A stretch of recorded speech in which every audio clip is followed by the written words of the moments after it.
Russia Ukraine యుద్ధం ఇప్పట్లో ఆగేలా కనిపించడం లేదు. రెండు దేశాల మధ్య ఉద్రిక్తతలు కొనసాగుతూనే ఉన్నాయి. ఈ క్రమంలో ఉక్రెయిన్ రష్యాపై ఊహించని మెరుపుదాడితో విరుచుకుపడింది. రష్యా భూభాగం నుంచే ఆ దేశంపై దాడి చేసి 41 యుద్ధ విమానాల్ని ధ్వంసం చేసింది. రష్యా ఉక్రెయిన్ సరిహద్దు నుంచి 4000 కిలోమీటర్ల దూరంలో గల అణ్వస్త్రాల్ని వేయగల ఫైటర్ జెట్ ఎయిర్ బేస్లను డ్రోన్లతో అటాక్ చేసింది. ఏడాదిన్నర కాలంగా ఉక్రెయిన్ వ్యూహాత్మకంగా ఈ దాడికి ప్లాన్ చేసి సక్సెస్ అయింది. యుద్ధాన్ని ఆపేస్తానని గొప్పలు చెప్పిన ట్రంప్ కూడా ఏమీ చేయలేక ఇప్పుడు చేతులు ఎత్తేశాడు. మరి ఈ పరిణామాలు దేనికి దారితీస్తాయి, ఎంతవరకు వెళతాయి అనే అంశాలపై డీటెయిల్డ్గా డిస్కస్ చేద్దాం. మనతో ఉన్నారు జియో పొలిటికల్ అనలిస్ట్ ఎంజీ రావు గారు. ఎంజీ రావు గారు నమస్తే. పగతో రగిలిపోతున్న రష్యా ఏ క్షణమైనా ఉక్రెయిన్పై దాడికి పాల్పడే అవకాశాలు స్పష్టంగా కనిపిస్తూ ఉన్నాయి. రష్యాపై ఉక్రెయిన్ డ్రోన్ దాడి గురించి, రష్యా ప్రతీకార దాడి ఏ విధంగా ఉండే అవకాశం ఉంది అనే అంశానికి సంబంధించి మీ విశ్లేషణ ఏంటి? ఫిబ్రవరి 2022లో మొదలైన యుద్ధం గత 3.5 సంవత్సరాలుగా కొనసాగుతున్న ఈ యుద్ధం నిన్న ఉక్రెయిన్ దాడి రష్యాపై దాడి. ఇక్కడ నేను మాట్లాడే పదం ఏంటంటే రష్యా శత్రు దుర్భేద్యం, ఎన్ ఇన్విన్సిబుల్ కంట్రీ. యుఎస్ కూడా దాని వైపు కన్నెత్తి కూడా చూడలేదు దేశం. అలాంటి దేశం మీద ఒక ఉక్రెయిన్, అది కూడా 18 నెలల ప్లాన్ చేసి, రష్యా అంటే ద లార్జెస్ట్ భౌగోళికంగా భూ పరిమితుల ప్రకారం 17 లక్షల చదరపు కిలోమీటర్ల ప్రాంతం ఉంటుందన్నమాట. అది అలాంటి ప్రాంతంలోకి ఎంటర్ అయ్యి సైబీరియాలో ముర్మున్స్క్ అని, ఇర్కుట్స్ అని పెద్ద పెద్ద ఎయిర్ బేసెస్, అది వరల్డ్స్ లార్జెస్ట్ ఎయిర్ బేసెస్ అండి. దాని మీద ఒక చిన్న ఉక్రెయిన్ దేశం దాడి చేసింది.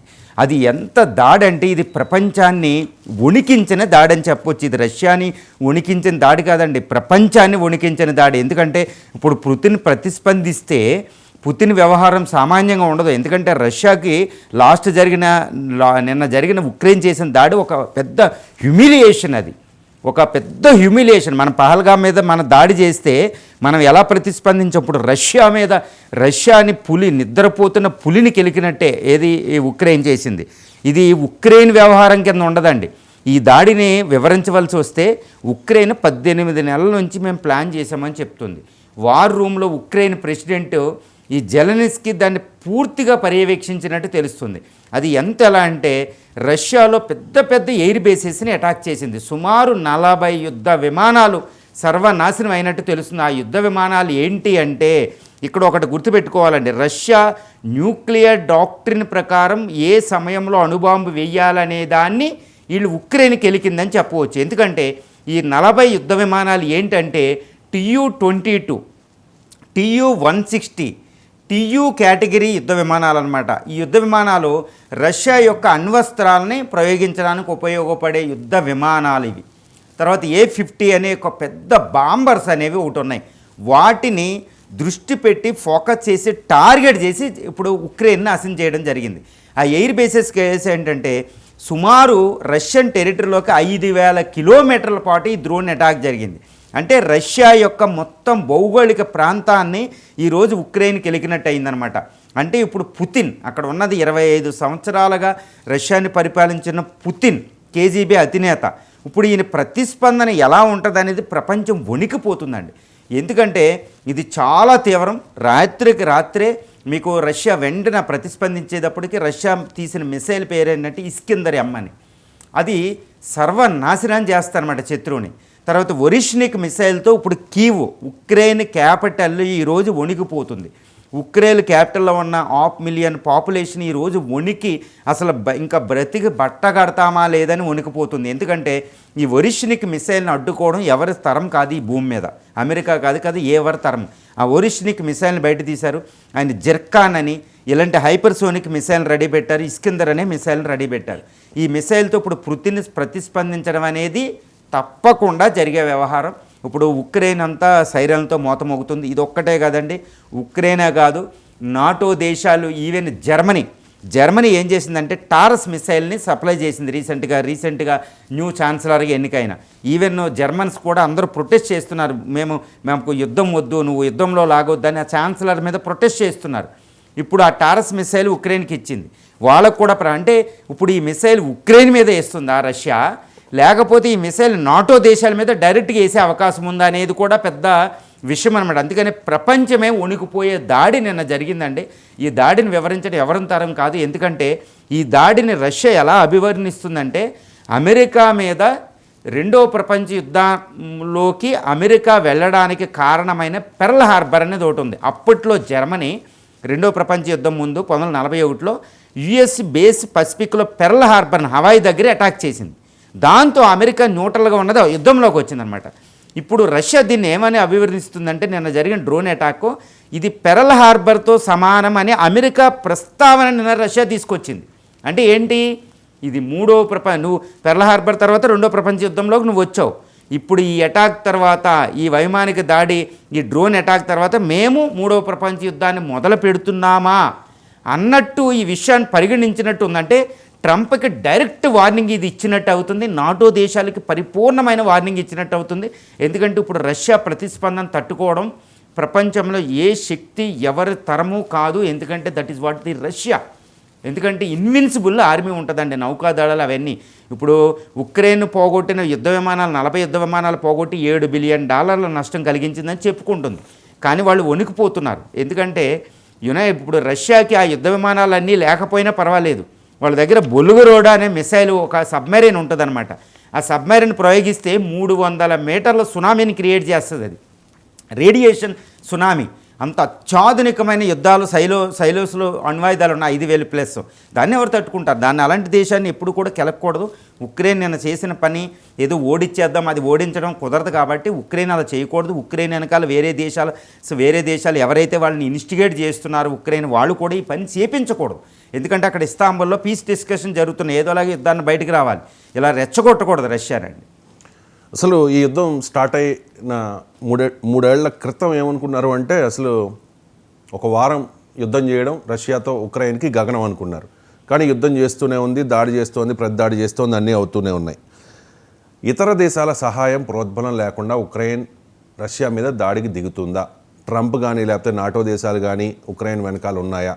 అంటే యుద్ధం భవిష్యత్తులో ఈ పరిణామాల తర్వాత రష్యాకి నాటో దేశాలకి మధ్య యుద్ధం దిశగా వెళ్ళే అవకాశం ఉందా?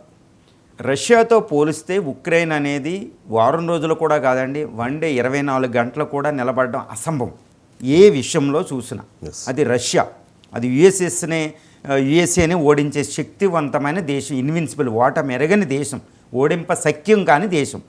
ఇక్కడ సుస్పష్టంగా చెప్పాలంటే ఉక్రెయిన్కి వేరే దేశాల సహాయం లేకుండా ఉక్రెయిన్ అంటే 3.5 సంవత్సరాల పాటు యుద్ధ రంగంలో నిలబడడం అనేది అసంభవం. చూడండి, పాకిస్తానే భారతదేశంతో 4 రోజులు యుద్ధంలో నిలబడలేకపోయింది. మరి పాకిస్తాన్తో పోలిస్తే ఉక్రెయిన్ అనేది చాలా బలహీనమైన దేశం, అణ్వస్త్రాలు కూడా లేవు. అలాంటి దేశం ఎందుకు నిలబడుతుందంటే ఈ నాటో 32 దేశాల కూటమైన నాటో, అందులో ముఖ్యంగా అక్కడ అమెరికా, కెనడా, నార్త్ అమెరికా ఉంటాయి, మిగిలిన 30 దేశాలు యూరోప్ను ఉంటాయి. ఈ దేశాలు పూర్తిగా ఉక్రెయిన్కి సహకరిస్తున్నాయి. అది యుఎస్ ఇప్పుడు చూడండి, అది ప్రయోగించే డ్రోన్ టెక్నాలజీలు ఏంటంటే టర్కీ ఇవన్నీ దేశాలు ఇస్తాయి యూరోపియన్ కంటే. టారస్ మిసైల్ ఇస్తుంది. అలాగే యుఎస్ ఇచ్చిన F-16 ఫైటర్స్ ఉన్నాయి. అదేవిధంగా అంతవంద ఇప్పుడు జర్మనీ, బ్రిటన్ ఇవన్నీ మిసైల్స్ సప్లై చేస్తున్నాయి, డ్రోన్ సప్లై చేస్తున్నాయి, యుద్ధ రంగంలో నిలబడడానికి కావాల్సిన డబ్బులు సప్లై చేస్తున్నాయి. యూరోపియన్ యూనియన్ అయితే వాళ్ళు ధన సహాయం కూడా చేస్తున్నారు. పోలాండ్, రొమేనియా అన్ని దేశాలు కూడా ఉక్రెయిన్కి యథావిధిగా వాళ్ళు పూర్తి సహకారం అందిస్తున్నారు. అది పరోక్షంగా ఉంటుంది, ప్రత్యక్షంగా ఉంటుంది. ఇంకోటి ఏంటంటే నాటో దేశాల సైన్యం కూడా ఉక్రెయిన్లో ఇది ట్రైనప్ చేస్తున్నారని కూడా తెలుస్తుంది. దీర్ఘశ్రేణి మిసైల్స్ నిన్న ప్రయోగించిన డ్రోన్స్ కూడా ఉక్రెయిన్ తయారు చేసే శక్తి దానికి లేదు. ఆ ట్రక్స్ని అక్కడ పంపించడం, అక్కడ నుంచి పేల్చి ముర్మున్స్కు, తర్వాత ఉఫా ఇలాంటి పెద్ద ఇర్కుట్స్ ఇలాంటి పెద్ద ఎయిర్ బేస్లు, రష్యన్ ఎయిర్ బేసెస్ని అటాక్ చేయడం అంటే అది పూర్తి వ్యూహం కూడా ఉక్రెయిన్కు ఉండదు. ఆ వ్యూహం కూడా తయారు చేసే శక్తి ఉక్రెయిన్కు ఉండదు. ఈ విధంగా అమెరికా, ఇటు కెనడా, మిగిలిన 30 నాటో దేశాలు పూర్తిగా ప్రత్యక్షంగా పరోక్షంగా సహకరిస్తున్నాయి. ఈ విషయం అందరికీ తెలిసిందే. లేకపోతే ఉక్రెయిన్ అనేది కొన్ని రోజులు కూడా రష్యా ముందు సహకరించాలి. అందువల్ల రక్షణ శాఖ నిపుణులు ఏమని అంటారంటే ఇది రష్యా ఉక్రెయిన్ల మధ్య జరిగే యుద్ధం కాదు, ఇది రష్యా నాటోల మధ్య జరిగే యుద్ధం, రష్యా పశ్చిమ దేశాల మధ్య జరిగే యుద్ధంగా అభివర్ణిస్తారు. ఇది సుస్పష్టం, ఇది నిజం కూడా. అందుకనే రష్యా కూడా నాటో మీద అటాక్ చేయడానికి కుదరదు. ఎందుకంటే నాటో మీద అటాక్ చేస్తే వాళ్ళ ఆర్టికల్ ఏ దేశం మీద అటాక్ చేసినా నాటో దేశాలన్నీ కలుపుకుని యుద్ధానికి వస్తాయి అన్నమాట. నాటో దేశాలు కూడా రష్యాని ఈ ఉక్రెయిన్ ద్వారా యుద్ధం చేస్తాయి, కానీ ఏది కూడా ప్రత్యక్షంగా రష్యా మీదకి వెళ్ళే ధైర్యం చేయవు. ఎందుకంటే నాటో రష్యా యుద్ధము అంటే ఇది ఇంకా అంతం, భూమి అంతం అనమాట, అంత మూడో ప్రపంచ యుద్ధానికనండి. అందుకని రష్యా కూడా నాటో మీద ప్రత్యక్షంగా వెళ్ళదు, ఉక్రెయిన్ ద్వారానే అన్నిటిని సర్వనాశనం చేసి ఉక్రెయిన్ ద్వారానే నాటో దేశాలు యుద్ధం చేస్తూ ఉంటాయి. అందువల్ల ఇది ఉక్రెయిన్ రష్యాల మధ్య యుద్ధం కాదు, ఇది పూర్తిగా చెప్పాలంటే నాటోకి రష్యాకి మధ్య జరిగే యుద్ధం. ప్రపంచంలోనే శక్తివంతమైన దేశం, ఎక్కువ అణ్వస్త్రాలు ఉన్న దేశం రష్యా. అలాంటి బలవంతమైన అతి బలమైన దేశం మీదకి ఒక చిన్న దేశం దాడి చేసి 41 యుద్ధ విమానాలని ధ్వంసం చేసిందంటే ఖచ్చితంగా మీరు చెప్తున్నట్టుగా అది రష్యాకు అవమానమే. అంటే ఈ పరిణామాలు దేనికి దారితీసే అవకాశం ఉంది? ఇప్పుడు ఉక్రెయిన్ వెనుక యూరోపియన్ కంట్రీస్ ఉన్నాయని చెప్తూ ఉన్నారు, నాటో ఉంది కాబట్టి ఇదేమైనా మూడవ ప్రపంచ యుద్ధానికి దారితీసే సూచనలు ఏమైనా కనిపిస్తూ ఉన్నాయా? ఇది ఇప్పుడు ఏంటంటే ఇస్తాంబుల్లో పీస్ఫుల్ డిస్కషన్ జరుగుతున్నాయి, వాటికి మీరు ఒప్పుకోకపోతే ట్రంప్ గారు చెప్తున్నారు డైరెక్ట్గా మీ దారి మీరు చూసుకోవాల్సిందని. ఓకే, అదేవిధంగా పుతిన్ చెప్తున్నాడు. రీసెంట్గా పుతిన్ గారు డ్రోన్ అటాక్ చేస్తే కీవ్ మీద, ఉక్రెయిన్ మీద, ఆయన నీకు క్రేజీగా ఉందా, మూడో ప్రపంచ యుద్ధానికి ఏంటి, నీకు యుద్ధం అంటే ఎలా ఉందని ట్రంప్ పుతిన్ తిట్టడం జరిగింది. అది రష్యాని తిట్టడం జరిగితే రష్యా వెంటనే చెప్పింది ఇది మూడో ప్రపంచ యుద్ధానికి దారితీస్తుంది, నువ్వు అనవసరమైన జోక్యాలకు రాకు, ఉక్రెయిన్ మీద యుద్ధం చేసేది మీరు మా దేశ సమగ్రతకి నువ్వు జోక్యం చేసుకోవద్దని చెప్పారు. ఆల్రెడీ రష్యా నోటి వెంట మూడో ప్రపంచ యుద్ధం అనే మాట వస్తుంది. ట్రంప్ నోటి వెంట మూడో ప్రపంచ యుద్ధాన్ని నేను ఆపుతాను అంటున్నారు, కానీ అది కూడా వస్తుంది. ఈరోజు ట్రంప్ బయటకు వచ్చి నేను యుద్ధాన్ని ఆపేస్తానంటే కుదరదు. అసలు రష్యా ఉక్రెయిన్ అనేది ఒక చిన్న దేశం, రష్యా మీదకి అంత తెగించి యుద్ధానికి దిగిందంటే అది రష్యా, ఇప్పుడు అమెరికా ప్రోద్బలమే, నాటో దేశాల ప్రోద్బలమే. ఇప్పుడు నిన్న జరిగిన ఉక్రెయిన్ అటాక్తో రష్యా అనేది ఎలా ఉందంటే ఉగ్ర రూపం చూస్తుంది. ఎందుకంటే రెండో ప్రపంచ యుద్ధం తర్వాత లెనిన్గ్రాడ్ ముట్టడి, ఇప్పుడు సెయింట్ పీటర్స్బర్గ్ క్యాపిటల్, ఒక సెకండ్ లార్జెస్ట్ సిటీ అనమాట, దాని మీద జర్మనీ అటాక్తో ఈ రష్యా, అప్పుడు యుఎస్ఎస్ఆర్ స్టాలిన్ నేతృత్వంలో రెండో ప్రపంచ యుద్ధానికి వెళ్ళింది. అంత తీవ్రమైన అటాక్ నేను Ukraine first time Russian territory మీద చేసింది. ఎందుకంటే ఎంటైర్ సైబీరియన్ 17 లక్షల చదరపు కిలోమీటర్ల భూప్రాంతం నిన్న అటాక్కి గురైందని చెప్పొచ్చు. భారతదేశం 3.2 లక్షల చదరపు కిలోమీటర్లు, రష్యా లార్జెస్ట్ నేషన్, 17 లక్షల చదరపు కిలోమీటర్ల భూప్రాంతం నిన్నంతటిని అటాక్ చేస్తుంది ఒక చిన్న దేశం. అంటే అది ఎవరిదండి? నాటో దేశాలు డైరెక్ట్గా చెప్తున్నాయి, ట్రంప్కి కూడా చెప్తున్నాయి, నువ్వు యుద్ధ విరమణ చేయకు, రష్యా తర్వాత మళ్ళీ మమ్మల్ని అటాక్ చేద్దు యూరోప్ మీదని. కానీ ట్రంప్ యుద్ధాన్ని విరమిద్దామని జెన్యూన్గా ఇక్కడ ప్రయత్నం చేస్తున్నాడు. ఎందుకంటే అక్కడ అనవసరంగా రష్యాతో పోరాడి శక్తిని విహీనం చేసుకోవడం కంటే ఇక్కడ చైనాతో చేయాలి, టార్గెట్ చైనా మీద పెట్టుకున్నాడు, ఆయన ఎకానమీ మీద పెట్టుకున్నాడు. కాబట్టి రష్యాతో యుద్ధం వద్దని కోరుకుంటున్నాడు. కానీ ఇక్కడ రష్యా డిమాండ్లు అనేవి ఆయన నెరవేర్తించే పరిస్థితిలో లేదు. ఎందుకంటే రష్యా అనేది టోటల్ ఉక్రెయిన్ కోరుకుంటుంది అనేది అమెరికాకు అవగతం అవుతుంది. అలా అయితే నువ్వు ఫైర్తో ఆడుకోవడం అనేది ట్రంప్ కూడా బెదిరించాడు. కానీ నిన్న జరిగిన అటాక్ తర్వాత ఇప్పుడు రష్యా ప్రతిస్పందన ఉక్రెయిన్ మీదే ఉంటుందా, ఉక్రెయిన్కి సపోర్ట్ చేసే దేశాల మీద ఉంటుందా అనేది చాలా పెద్ద విషయం అండి. ఎందుకంటే ఇప్పుడు నా అభిప్రాయం ప్రకారం కేవలం ఉక్రెయిన్కే ఈ అటాక్ని పరిమితం చెయ్యరు రష్యా. పుతిన్ ఎట్టి పరిస్థితుల్లో ఉక్రెయిన్ దాటి కాస్త ఈసారి అటాక్ నాటో మీద కూడా, నాటో దేశాలకు ఏదో విధంగా ఉండే అవకాశం ఇక్కడ కనిపిస్తుంది. ఒక్కవేళ నాటో మీద ఏదైనా చిన్న అటాక్ జరిగితే నాటో దేశాలు కూటమి పలుకుని దాని ఆర్టికల్లో దాని ఒప్పందం ప్రకారం రష్యా మీద అటాక్ చేసి తీసుకుంటాయి. కానీ ఇప్పుడు ఉక్రెయిన్ నిన్న జరిగిన అటాక్ని క్షమిస్తే అది చాలా తీవ్రమైన పరిణామాలకు వస్తారన్నమాట రష్యా. ఇంకో విధంగా రష్యా రీసెంట్గా 2022లో ఈ వార్ మొదలయ్యాక వెంటనే కొన్ని నెలలకి అది న్యూక్లియర్ డాక్ట్రిన్ ఒకటి చేంజ్ చేసిందండి. న్యూక్లియర్ డాక్ట్రిన్ అంటే ఒకప్పుడు నో ఫస్ట్ యూజ్, ఎవరైనా మా మీద అటాక్ చేస్తేనే న్యూక్లియర్ బాంబు వేస్తామనేది ఉండేది. కానీ ఇప్పుడు ఏమైందంటే మా దేశ రక్షణకి ఎవరైనా ఆపద కలిగిస్తే వెంటనే న్యూక్లియర్ దాడి చేస్తామని ఉక్రెయిన్ మీద. అంటే ఇప్పుడు ఏంటి, ఉక్రెయిన్ మీద అణుదాడి జరిగే ప్రమాదం అనేది ఇక్కడ పొంచి ఉందని తెలుస్తుంది. ఎందుకంటే నాటో దేశాల మీద ప్రత్యక్షంగా అటాక్ చేస్తే యుద్ధం వస్తుంది, మూడో ప్రపంచ యుద్ధం. కానీ నాటో దేశాలకి ప్రత్యక్షంగా కూడా పరోక్షంగా కూడా వార్నింగ్ ఇవ్వాలంటే ఉక్రెయిన్ మీద చాలా భీకరమైన దాడి జరగాలి. ఆ భీకరమైన దాడి అనేది ఆల్రెడీ జరిగింది. ఒరిషనిక్ మిసైల్స్, ఇస్కిందర్ మిసైల్స్ వేయడం జరిగింది, జెర్కాను అంటే హైపర్సోనిక్ మిసైల్ ఉపయోగించడం జరిగింది.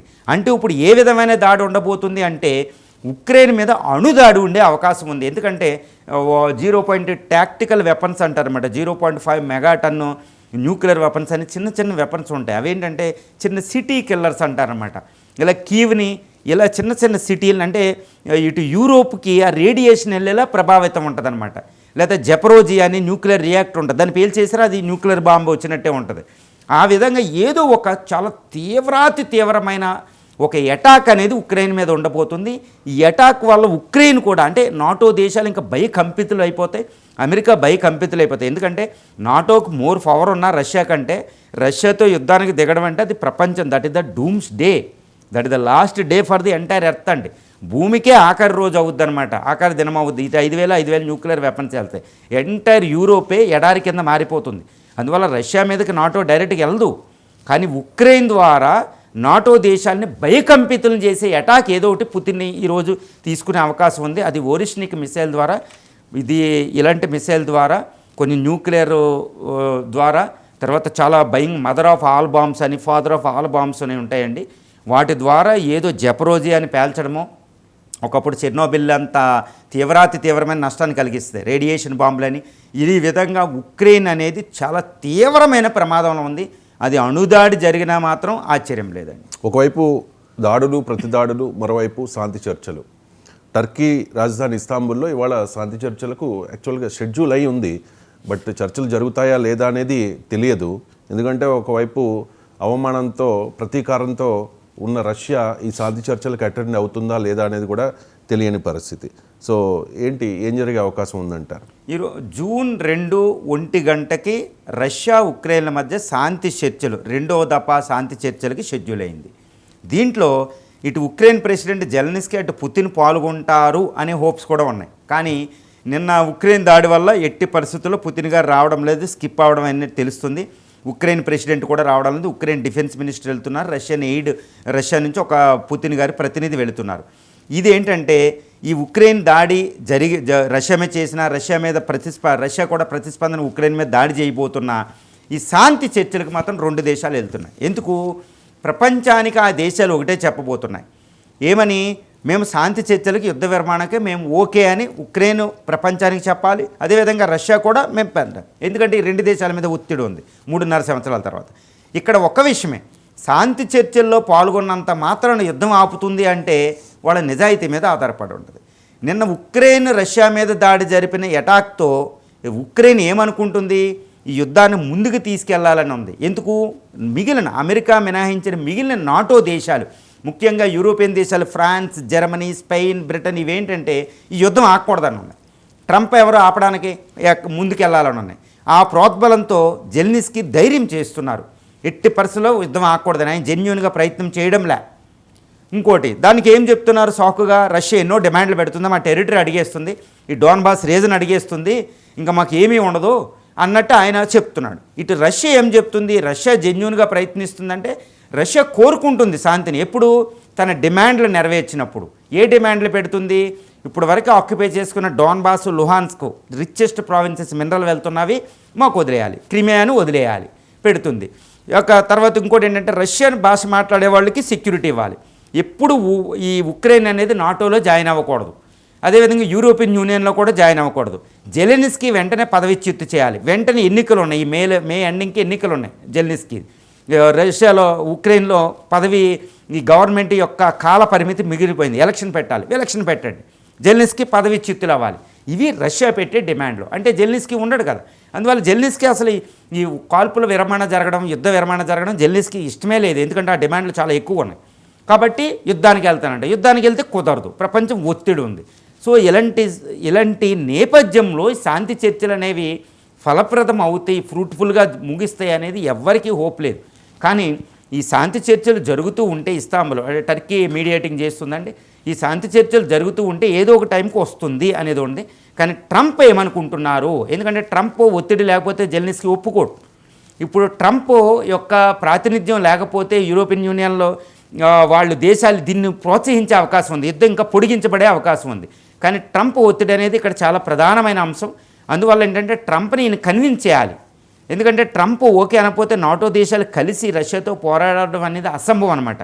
అందువల్ల ట్రంప్ ఎలా ఉంటారు, ఇప్పుడు ట్రంప్ జెలెన్స్కీని ఉక్రెయిన్ని రష్యా చేస్తున్న డిమాండ్లని చాలా వరకు ఒప్పించే అవకాశం ఇక్కడ ఉంటేనే యుద్ధ విరమణ జరిగిద్దండి. కాబట్టి జెలెన్స్కీ మీద ఒత్తిడి చేసి ట్రంప్ అంటే టెరిటరీస్ని ఏవైతే ఆక్యుపై చేసుకున్నా వదిలేయి, నువ్వు నాటోలోకి రావద్దు అనే ప్రధానమైన 2 డిమాండ్లను ట్రంప్ జెలెన్స్కీ మీద ఒత్తిడి చేస్తే మాత్రం ఇది ఎట్టి పరిస్థితుల్లో కాల్పుల విరమణ ముందుకెళ్ళి శాంతి చర్చలు ఫలప్రదం అవి యుద్ధం ఆగే అవకాశం ఉంది. కానీ ఈ జెలెన్స్కీకి వెనకాల యూరోపియన్ కంట్రీస్ ప్రోద్బలం ఉంది కాబట్టి ట్రంప్ మాట వినే అవకాశం కాస్త తక్కువ ఉంది. కానీ ఇలా చర్చలు ముందుకు వెళ్తూ ఉంటే మాత్రం జెలెన్స్కీ తట్టుకుని నిలబడడం అనేది అసంభవం ట్రంప్ ఒత్తిడికి లోనవ్వకుండా. కాబట్టి యుద్ధం అనేది ఇంకా శాంతి చర్చలు ముందుకు వెళ్తూ ఉండాలి. కానీ జెన్యూన్గా పుతిన్ అనేది అంటే పుతిన్ ఇప్పుడు ఎలా ఉందంటే నిన్న జరిగిన దాడుల తర్వాత ఉక్రెయిన్కో సమాధానం చెప్పిన తర్వాత చూస్తానని పుతిన్ గారికి ఉంది.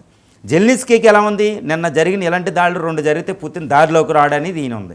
అంటే ఇంకా వార్ మోంగరింగ్ యుద్ధాన్ని ఇంకా పొడిగించే అవకాశాలు ఈ లీడర్ చూస్తాను కానీ ముగించే అవకాశం చూడడం లేదు. కానీ ప్రపంచ దేశాల ఒత్తిడితోనే ముఖ్యంగా ట్రంప్ ఒత్తిడితోనే ఇది సాధ్యమయ్యే అవకాశం ఉంది. భారత్ చేసిన యుద్ధాల్లో రష్యా చాలాసార్లు మనకు సపోర్ట్ చేసింది. ఒక రకంగా భారత్ రష్యాకు చాలా రుణపడి ఉంది. ఇప్పుడు ఈ ఉద్రిక్తతలు కొనసాగుతున్న నేపథ్యంలో భారత్ స్టాండ్ ఎలా ఉంటుంది, భారత్ ఎటువైపు అంటే ఏం చెప్తారు? ఇక్కడ ఒక్కటే విషయం అండి, ఇండియా కేటగిరికల్ అంటే ఎటువంటి విషయం దాపరికం లేకుండా ఒకటి సుస్పష్టంగా చెప్పేశారు. మన ఎస్ జయశంకర్ గారు, మోడీ గారు వీళ్ళంతా చెప్పేశారు. ఏమనంటే వీఆర్ న్యూట్రల్, మేము రష్యాని ఉక్రెయిన్ తరపు ఎవరి తరపున ఉండడంలే. We are not supporting any country, any party, either Russia or Ukraine. మేము ఎవరికీ సపోర్ట్ చేయడంలే, కానీ యుద్ధాన్ని ఆపాలని కోరుకుంటున్నాం అని పూర్తిగా చెప్పేశాం. రష్యాకి మన సహకారం ఉంటుంది, ఏ విధంగా అంటే ట్రేడ్ ద్వారా వీటి ద్వారా పరోక్షంగా ఉంటుంది, కానీ ఏం చేయడం లేదు. కానీ ఇప్పుడు యుద్ధం పొంచుంది, ఈ ఉక్రెయిన్ మీద అణుదాడి పొంచుంది. ఇప్పుడు పుతిన్ గారు ప్రతిస్పందించే విధానం చూస్తే 3వ ప్రపంచ యుద్ధం వైపు ప్రపంచం వెళ్ళిపోతుంది. ఇప్పుడు పుతిన్ గారితో ప్రపంచం ఈ పుతిన్ గారిని ఎవరు కన్విన్స్ చేయగలుగుతారు అనేది ప్రధానమైన విషయం అండి. అంటే పుతిన్ కొంతమంది మాటే వింటాడు ప్రపంచంలో, అది ఎవరు? చైనీస్ ప్రెసిడెంట్ జీ జిన్పింగ్, ఎందుకంటే వాళ్ళ సహకారం ఎక్కువ కాబట్టి. అదేవిధంగా 2వ లీడర్ ఎవరంటే నరేంద్ర మోడీ గారు. నరేంద్ర మోడీ గారు మాట్లాడితే పుతిన్ వింటారు. ఈరోజు ట్రంప్ మాట్లాడితే వినరు పుతిన్. యూరోప్లో ఏ నేషన్ మాట్లాడినా, ఏ నేత మాట్లాడినా పుతిన్ వినరు. కాబట్టి ఇక్కడే ఇండియా పాత్ర ఉంది. ఇండియా న్యూట్రల్గా ఉంటుంది, ఇటు రష్యాకి లేదు, ఇది లేదు. పశ్చిమ దేశాలు సపోర్ట్ చేయడంలో, రష్యాకి సపోర్ట్ చేయడంలో న్యూట్రల్గా ఉంటుంది. కానీ యుద్ధం ఆగాలని పూర్తిగా కోరుకుంటుంది. అందుకే మోడీ గారు అంటారన్నమాట పుతిన్ కలిసినప్పుడు, ఇట్స్ నాట్ వార్ ఎరా అని, ఇది యుద్ధం చేసే కాలం కాదు అని చెప్తారు. అలాగే మన భారత్ పాకిస్తాన్ యుద్ధం ఆపుకున్నారు కూడా మోడీ గారు, యుద్ధం ట్రాప్లోకి వెళ్ళకూడదు. ఇప్పుడు ఇదే మోడీని ట్రంప్ మిగిలిన పశ్చిమ దేశాలు ఉపయోగించుకునే అవకాశం ఉంది. ఎందుకంటే పుతిన్ గారితో మాట్లాడడం అనేది అసంభవం అనమాట. ఇప్పుడు జీ జిన్పింగ్ అంటే చైనీస్తో మాట్లాడి చైనా ప్రెసిడెంట్ ద్వారా పశ్చిమ దేశాలు మాట్లాడవు. కాబట్టి పశ్చిమ దేశాలకి, ఇటు అమెరికా ఇటు నాటో దేశాలకి ఉన్న ఒకే ఒక హోపు భారతదేశం, అది నరేంద్ర మోడీ గారు, వరల్డ్ క్లాస్ లీడర్. ఈ నరేంద్ర మోడీ గారి ద్వారానే పుతిన్తో మాట్లాడించే అవకాశం ఉంది. అంటే చూడండి భారతదేశం ఎంత పాత్ర ఉందో. ఇది న్యూట్రల్గా ఉండడం అనేది ఈరోజు భారత విదేశాంగ విధానం, ఎవరికీ సపోర్ట్ చేస్తలే. రష్యా నుంచి ఎక్కువ మన పెట్రోలియంలో 44% పెట్రోలియం రష్యా నుంచి తెచ్చుకుంటున్నాం, బిలియన్స్ ఆఫ్ డాలర్స్ ఇస్తున్నాం, వాళ్ళు ట్రేడ్ చేస్తున్నాం, ఆయుధాలు కొనుక్కుంటున్నాం. చాలా సెకండ్ లార్జెస్ట్ ట్రేడింగ్ పార్ట్నర్ రష్యాకి. కాబట్టి రష్యా పుతిన్ మన మాట వింటారు, అది కూడా నరేంద్ర మోడీ గారి మాట. ఎందుకంటే ఆయనతో కమ్యూనికేషన్ ఎవరికి వెళ్ళేది, జీ జిన్పింగ్గా ఉంటారు. కాబట్టి ప్రపంచ దేశాలు ముఖ్యంగా ట్రంప్, పశ్చిమ దేశాలు నరేంద్ర మోడీ గారిని రిక్వెస్ట్ చేస్తున్నట్టు తెలుస్తుంది. పుతిన్ గారితో మాట్లాడి అణుదాడు లాంటి తీవ్రమైన ప్రతిఘటనలు, దాడులు లేకుండా చూడండి, శాంతి చర్చలు ముందుకెళ్ళేటట్టు చూడండి అని. ఇప్పుడు మోడీ గారి హెల్ప్ తీసుకోకపోతే ఎట్టి పరిస్థితుల్లో కూడా రష్యా ప్రతిస్పందన చాలా తీవ్రంగా ఉంటుంది, 3వ ప్రపంచ యుద్ధం అయిపోతుంది. అంటే 3వ ప్రపంచ యుద్ధాన్ని ఆపే శక్తి ఈరోజు నరేంద్ర మోడీ గారికి, ప్రపంచంలో భారతదేశానికి మాత్రమే ఉంది అనేది ఇక్కడ అవగతం అవుతుంది.